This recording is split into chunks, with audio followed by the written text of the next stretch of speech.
छोटे भाई द्वारा बड़े भाई की बात पर अमल करने का प्रयास। मुझे अपना मूर्ख रहना मंजूर था। मुझे यहाँ पर है लेखक छोटे भाई।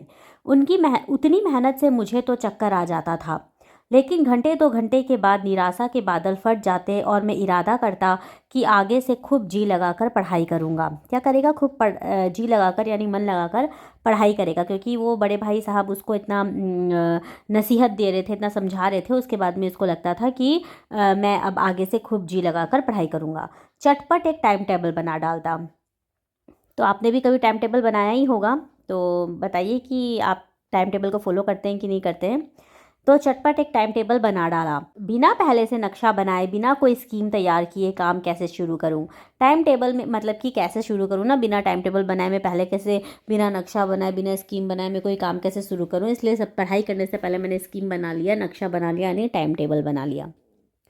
टाइम टेबल में खेलकूद की मद बिल्कुल उड़ जाती, मतलब टाइम टेबल बनाने में खेलकूद की मद बिल्कुल उड़ जाती, क्योंकि टाइम टेबल बनाना ही उसको इतना इंटरेस्टिंग लग रहा था। ठीक है, बस इतना ही होता है।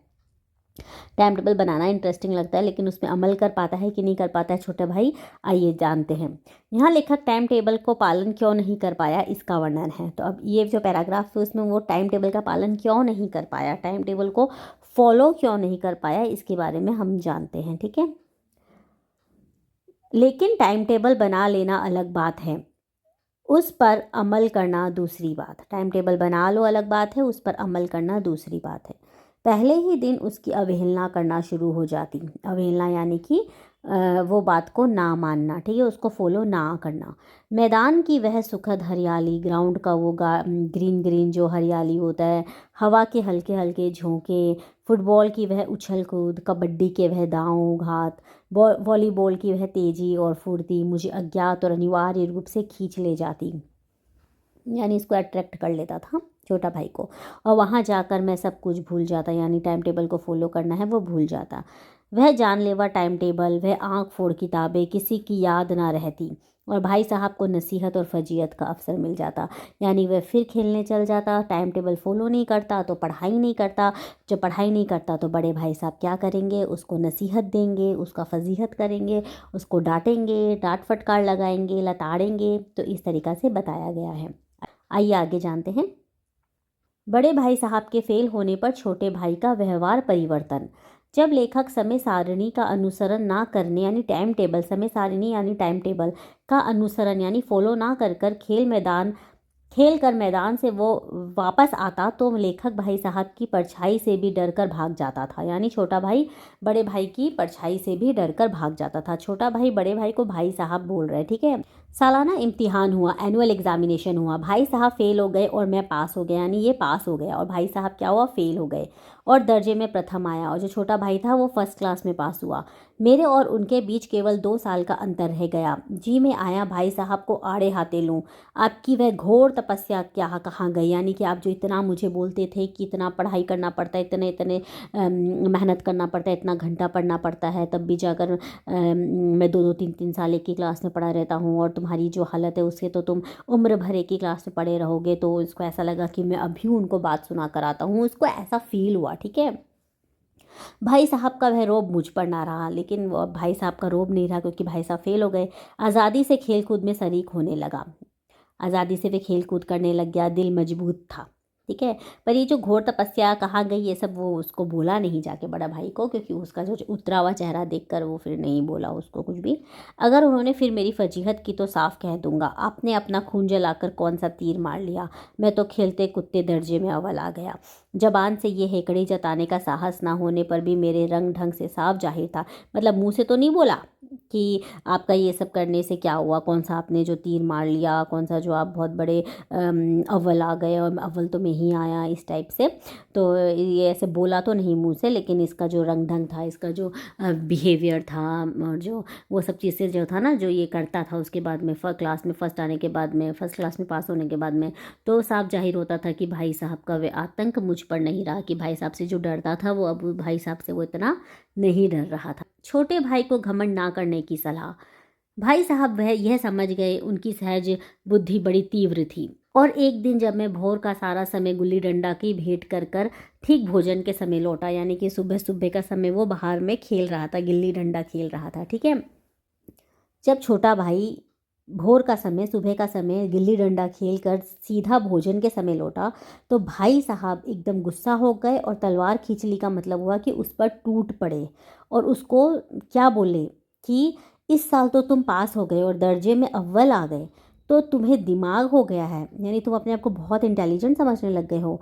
मगर भाईजान घमंड तो बड़े बड़े का नहीं रहा, मतलब तुम इतनी घमंड क्यों किस बात की कर रहे हो कि तुम अब ना तो पढ़ाई करते हो और ना समय पर समय का ध्यान रखते हो। तुम्हारी क्या हस्ती है, तुम बड़े बड़े लोगों का ही घमंड घमंड की वजह से वो लोग नहीं टिके। तो इस टाइप से वो बोल रहे हैं।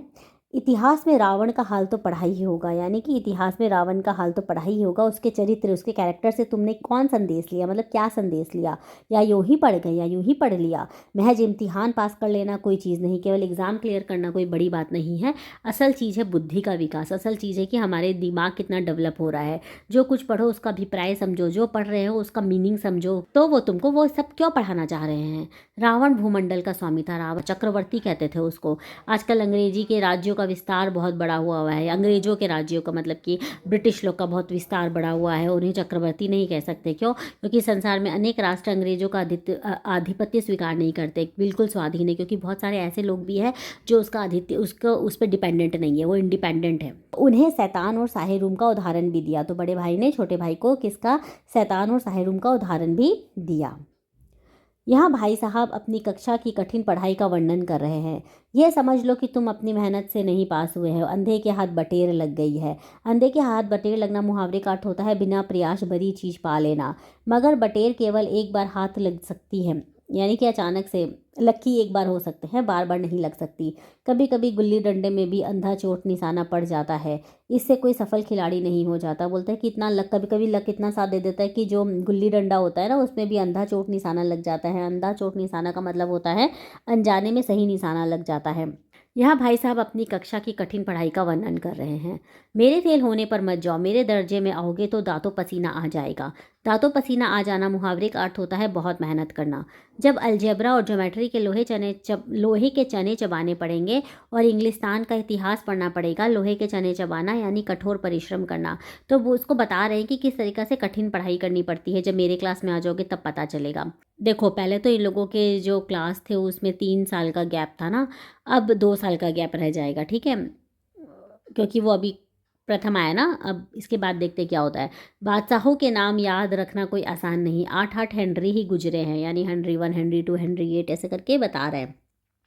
कौन कौन सा कांड कौन से हेनरी के समय में हुआ, क्या ये याद कर लेना आसान समझते हो? मतलब कि कौन सा चीज़ कौन से हेनरी के टाइम पे हुआ, वो तुम हिस्ट्री के बारे में बता रहे कि कितना टफ होता है, उसको अपने क्लास के बता रहे कि अगर मैं फेल भी हो गया तो क्यों फेल हुआ, क्योंकि मेरा क्लास का जो पढ़ाई है वो बहुत ज़्यादा टफ है और तुम पास हो गए हो क्योंकि तुम्हारा मेयर ये लक था। ओके।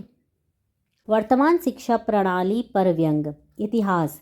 अगर हेनरी 7वें की जगह गलती से हेनरी 8वां लिख दिया तो सारे नंबर गायब। ओके, ऐसे बता रहा है कि अगर हमारे हिस्ट्री में ऐसा होता तो हम लोग का सारे नंबर गायब हो जाता। अगर हेनरी 7 की जगह हेनरी 8 लिख दे, जामेट्री, तो बस खुदा की पनाह।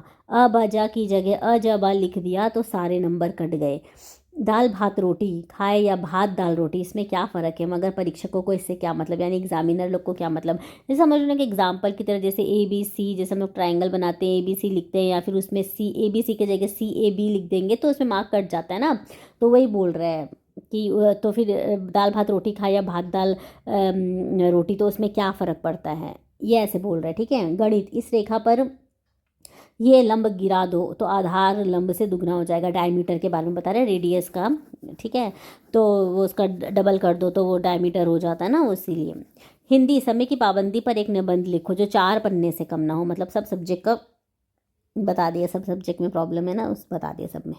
समय की पाबंदी पर एक निबंध लिखो जो 4 पन्नों से कम ना हो। मैं तो इससे ही काम हिमाकती समझता हूँ, यानी बेवकूफ़ी समझता हूँ। ये तो समय की किफ़ायत नहीं, बचत नहीं, बल्कि उसका दुरुपयोग है कि व्यर्थ में किसी बात को ठूस दिया जाए, यानी कि 4 पन्ना लिखने का क्या बात है समय की पाबंदी पे, अगर निबंध लिखना है तो।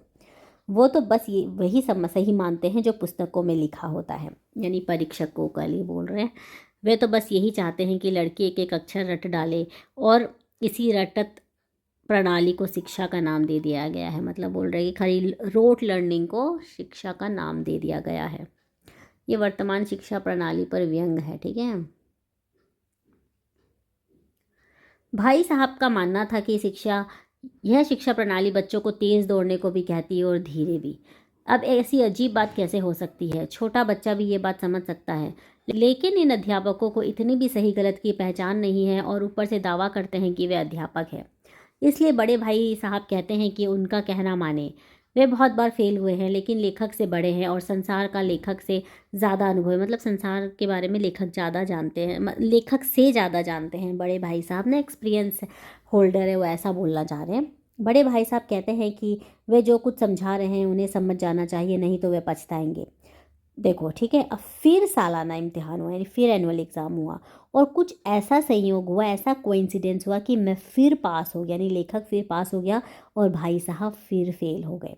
मैंने बहुत मेहनत नहीं की थी, पर ना जाने दर्जे में अव्वल आ गया, फिर से ये फर्स्ट क्लास में पास हुआ है। मुझे खुद अचरज हुआ, ये खुद शौक रह गया। भाई साहब ने प्राणांतक परिश्रम किया, एकदम जी तोड़। प्राणांतक मतलब जी तोड़ मेहनत करना।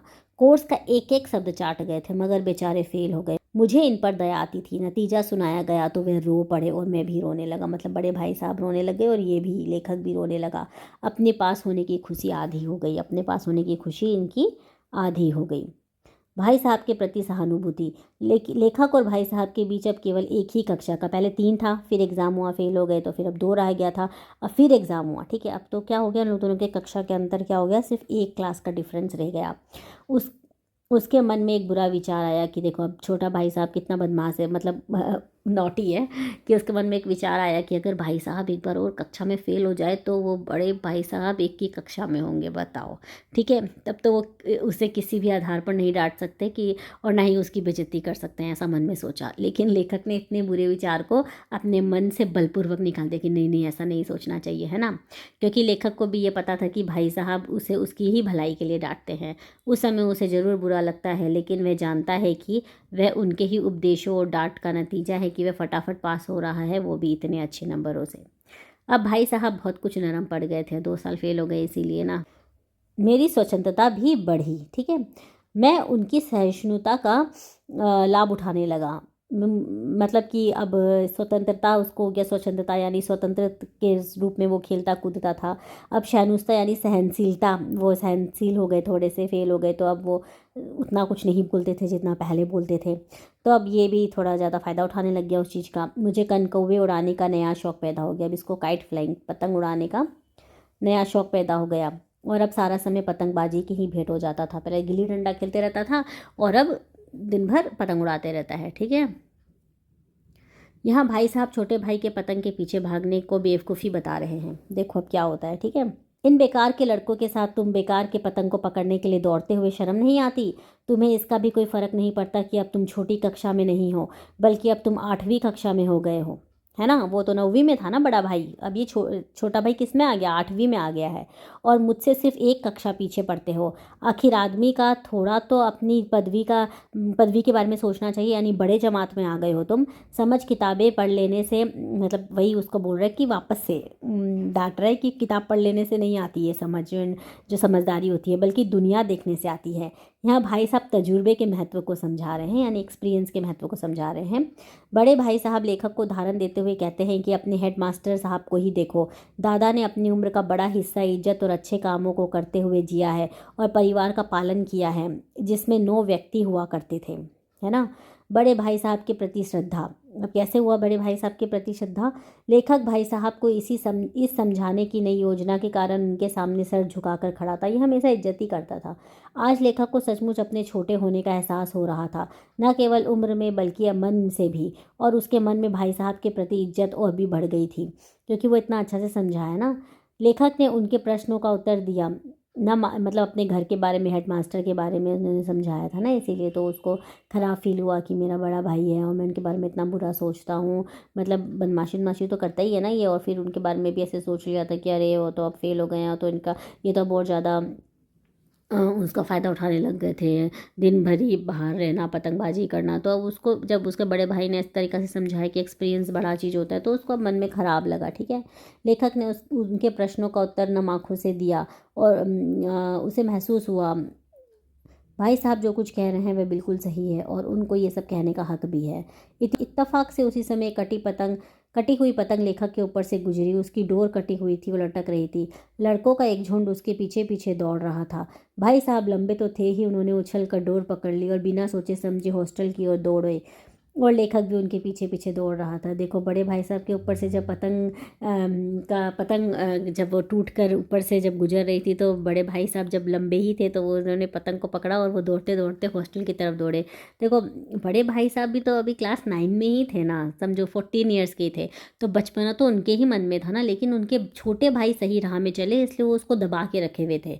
ठीक है, तो इस तरीक़ा से दिखाया गया है कि किस तरीक़ा से अपने छोटे भाई को सही राह में रहने देने के लिए वो अपने मन की खुशी को और मन की चंचलता को दबा के रखते थे। ठीक है, लेकिन जब जिस समय पतंग ऊपर से उड़ के जब नीचे आया तो उनका मन वही बचपना फिर उमड़ के आया और उन्होंने वो पतंग को पकड़ा और हॉस्टल की तरफ दौड़ गए, क्योंकि अब दोनों भाई है ना। तो इस तरीक़ा से प्यार भी दिखाया गया है दोनों के बीच में। आप बताइए, अपने माता पिता का उदाहरण देकर बड़े भाई साहब क्या स्पष्ट करना चाहते थे? छोटे भाई को स्कूल छोड़कर जाने की इच्छा क्यों हुई?